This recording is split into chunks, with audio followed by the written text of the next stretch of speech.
Hello students, welcome back to easy maths pro classes.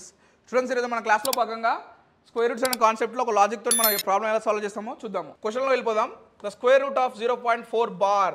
అదేం sir, square root of 0.4 bar అన్నాడు. 4కి square root చేస్తే 2 వస్తుంది, కనుక ఆప్షన్లో 2 లేదు.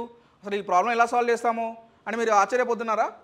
ఎలా చేద్దామో చూద్దాము. ఫస్ట్ ఇక్కడ square root of 0.4 bar. 0.4 bar అంటే ఇక్కడ పాయింట్ తర్వాత 1 డిజిట్ ఉంది కాబట్టి యూ కెన్ రైట్ 19 4/9. ఒకవేళ పాయింట్ తర్వాత యూ హ్యావ్ 2 డిజిట్స్ అనుకో, మన 44/99. సో ఈ విధంగా 2 డిజిట్స్ ఉంటే 2 9s, 3 డిజిట్స్ ఉంటే 3 9s, ఈ విధంగా మనం రాయాలి. సో ఇక్కడ 0.4 బార్ అంటే 4/9. స్క్వేర్ రూట్ ఆఫ్ 0.4 బార్ అంటే దీనికి స్క్వేర్ రూట్ ఇక్కడ పెడితే ఇక్కడ మనం స్క్వేర్ రూట్ పెట్టాలి. So square root of 4 is 2 and square root of 9 is 3.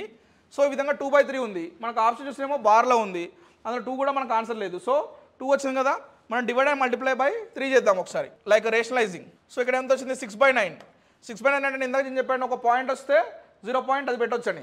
So 0.6 bar, ఎందుకంటే ఒక బార్ ఉంది, ఒక బార్ ఉందని ఒక డిజిట్ ఉంది కాబట్టి 19 పెడదాము.